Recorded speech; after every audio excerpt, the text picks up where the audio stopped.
नमस्कार, मेरा नाम डॉक्टर राजेश है। आज हम पित्त की थैली के बारे में बात करेंगे।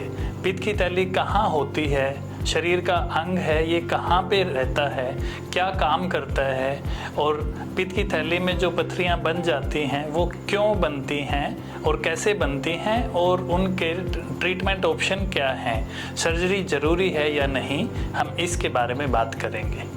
पित्त की थैली शरीर का एक अंग जो कि लीवर के नीचे होता है और पाइप द्वारा लीवर से ही जुड़ा हुआ होता है। लीवर जो पित्त बनाता है वो एक पाइप के जरिए पित्त की थैली में जाता है, जहाँ पे वो कंसंट्रेट हो जाता है। जैसे हम खाना खाते हैं तो शरीर को एक स्टिमुलस मिलता है और पित्त की थैली कॉन्ट्रैक्ट करती है, जिसके पाइप के माध्यम से वो पित्त खाने के साथ मिक्स होकर उसको पचाने का काम करता है। अब बात आती है कि इसमें पथरियाँ क्यों बनती हैं। उसके कई रीज़न हैं। हम उसके बारे में समय के साथ बहुत रिसर्च हुई है कि आखिर इसमें पथरियाँ क्यों बनती हैं। होता क्या है, किसी भी रीज़न से, हमारे खाना ना खाने की वजह से, हार्मोन की वजह से या कि मोटापे की वजह से या किसी और कारण से अगर पित्त गाढ़ा हो जाता है तो वो छोटे छोटे क्रिस्टल बना देता है। पहले वो ना दिखने वाले क्रिस्टल होते हैं, धीरे धीरे वो क्रिस्टल एक के बाद एक जुड़कर बड़े हो जाते हैं और फिर वो दिखने वाले क्रिस्टल हो जाते हैं, जिनको मैक्रो क्रिस्टल्स बोलते हैं। मैक्रो क्रिस्टल्स बड़े होकर एक रेत जैसी चीज़ को जन्म देते हैं जिसको स्लज बोलते हैं। स्लज को अल्ट्रासाउंड में देखा जा सकता है। स्लज और इसके बाद छोटे पत्थर और बड़े पथरियाँ जो है वो अल्ट्रासाउंड के माध्यम से देखी जा सकती हैं। अब बात आती है कि पित्त की थैली में पथरी है, ये हमें कैसे पता चलेगा और हम इसके बारे में क्यों ढूंढेंगे। अगर हमें कोई दिक्कत नहीं है तो हम कैसे पता कर सकते हैं कि पित्त की थैली में पथरी है। पित्त की थैली में पथरी को देखने के लिए अल्ट्रासाउंड एक कारगर टेस्ट है और इसके माध्यम से ये ढूंढा जा सकता है कि पित्त की थैली में पथरी है। पित्त की थैली में पथरी है, इसके क्या लक्षण हो सकते हैं ये जानना ज़रूरी है।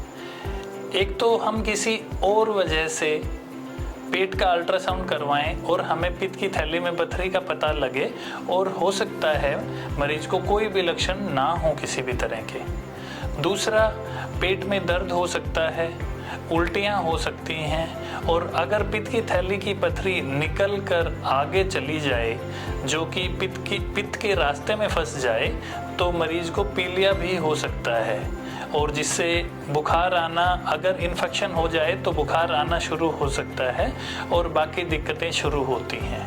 अल्ट्रासाउंड के बाद अगले टेस्ट की बात करें, लीवर फंक्शन टेस्ट होता है जिसमें कि सारे लीवर के एंजाइम्स टेस्ट किए जाते हैं, जिनके माध्यम से हम ये पता कर सकते हैं कि ये सिंपल पित्त की थैली में पथरी है या इसमें किसी तरह की और भी दिक्कत साथ में बन रही है।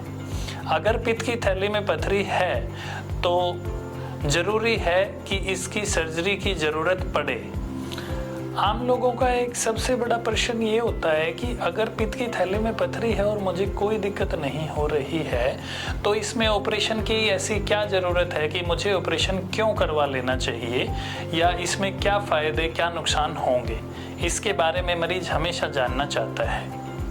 पित्त की थैली में अगर पथरी है तो उसमें कुछ लोगों को कॉम्प्लिकेशन यानी बाद में ज़्यादा दिक्कत होने का खतरा रहता है। इनमें जिन मरीजों को शुगर है वो हाई रिस्क होते हैं, जिनकी उम्र ज़्यादा है वो हाई रिस्क होते हैं, या वो किसी तरह की शरीर की रोगों से लड़ने की क्षमता को कम करने की दवाई, जैसे कि ट्रांसप्लांट के बाद दवाई देते हैं, या कोई और रोगों से लड़ने की क्षमता की डेफिशिएंसी है तो उसमें कॉम्प्लिकेशन होने के चांसेस ज़्यादा होते हैं। इसमें बिना किसी दिक्कत के, बिना किसी बड़े लक्षण होने के बावजूद भी पित्त की थैली बढ़ सकती है और फट सकती है और इसमें अगर पथरी आगे चली जाए तो पीलिया और पैंक्रियाटाइटिस होने का भी खतरा रहता है। वीडियो के अगले भाग में मैं पित्त की थैली की सर्जरी और क्या क्या ऑप्शन अवेलेबल हैं और उसमें सबसे अच्छा ऑप्शन सर्जरी का क्या है इसके बारे में बताऊंगा।